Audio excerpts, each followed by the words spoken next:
ఎక్కువగా ఉండి చనిపోవలసిన నన్ను దేవుడు 20 సంవత్సరాలు బ్రతికించి మరి కుళ్ళిపోయినటువంటి నా గర్భాన్ని తెరిచి సంతానం ఇచ్చి మరి ఏమీ లేనప్పుడు నా స్థితి నాకు తెలుసు. దేవుడు సమృద్ధినిచ్చి కొన్ని బట్టల షాపులనిచ్చి దేవుడి సేవకు పిలిచినప్పుడు వాటన్నిటిని విడిచి దేవుడి సేవకు రావటం తెలుసు.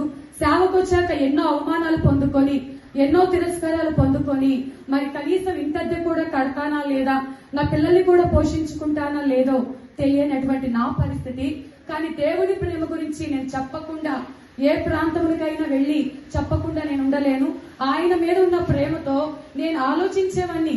మరి దేవుడు వాక్యం ద్వారా మాట్లాడినట్టుగా విశ్వాసంతో ఏం జరిగిందో తెలియదు, డబ్బులు ఎక్కడి నుంచి వస్తాయో తెలియదు, ఆ రోజు ఎలా సహాయం అందుతుందో తెలియదు.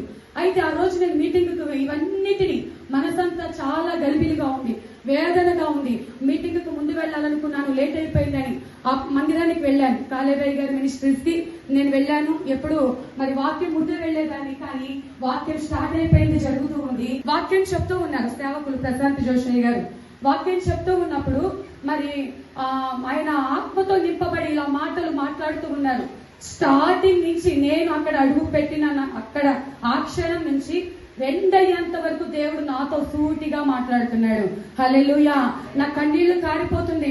దేవుడు నన్ను ఎంత ప్రేమిస్తున్నాడు, నన్ను ఎంత బలపరుస్తున్నాడు అని దేవుడిని ఇలా స్తుతిస్తూనే ఉన్నాను. అయితే అప్పుడే అయ్యగారు ఒక సేవకుల్లో ఒకరికి ఒక ప్రవచనం చెప్పారయ్యా.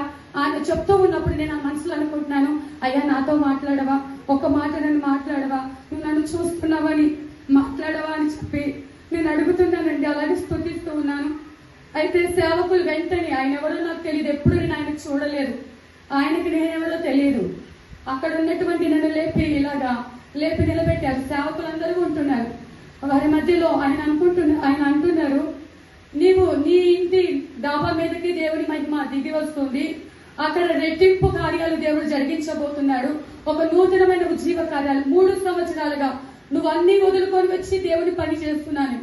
అయ్యగారికి తెలియదండి నేను అన్ని వదులుకొని వచ్చి 3 ఏళ్ళుగా ఇక్కడ కష్టం పడుతున్నట్టు అయ్యగారికి తెలియదు.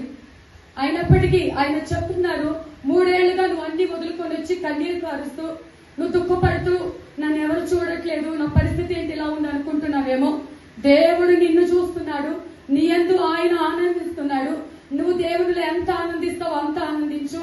మరి నీ ద్వారా దేవుడు ఘనమైన కార్యాలు జరిగించబోతున్నాడు. ఆ యొక్క మహిమ దిగిరాబోతుంది. నువ్వు కట్టబోతున్న మందిరంలో దేవుని మహిమ దిగిరాబోతున్న ఇదే మాటలు ఆయన నోట నుండి దేవుడు పలికించి ఉంటున్నారండి. హల్లెలూయా. వెంటనే మరి వాగ్దానాలన్నిటిని నేను రిసీవ్ చేసుకుంటూ, దేవా నాతో మాట్లాడుతున్నావు. నేను నా గర్భ విషయంలో కూడా అండి, కుళ్ళిపోయిన నా గర్భము, రక్తస్రావం అవుతున్న నా గర్భంలో మరి ఇలాగే దైవజనులు ఒక ప్రవచనం రిలీజ్ చేస్తారు. ఇక్కడ ఒక రక్తస్రావి అవుతున్నటువంటి ఒక స్త్రీ ఉంది, ఆ వ్యాధిని దేవుడు పిండంగా మార్చబోతున్నాడంటే దేవుడు ఎప్పుడు నాతో మాట్లాడతాడు, ఎవరి గురించో నాకు అవసరం లేదని ఆ వాగ్దానం అంగీకరించాను. దేవుడు ఆ తర్వాత నాకు శ్రేష్టమైన సంతానం ఇచ్చాడు. ఆమేన్. ఆ తర్వాత సేవా విషయంలో, వ్యాపార విషయంలో ఎన్ని నాకు అర్థం కాని ప్రతి విషయాన్ని నాకు తండ్రిగా ఉంది ఆయనే.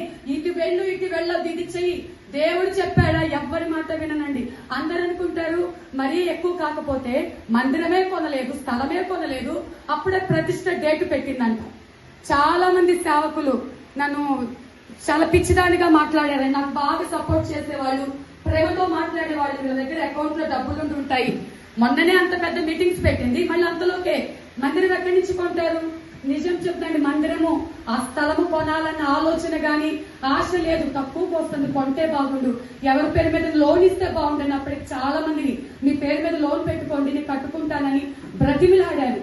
కానీ ఎక్కడ ఆ యొక్క అవకాశం దొరకలేదు. కానీ ఎప్పుడైతే దేవుడు నాతో మాట్లాడింది, అవును నేను మందిరం తీసుకుంటాను, దేవుడు ఆ రోజు నాతో మాట్లాడిన వెంటనే నేను మందిరం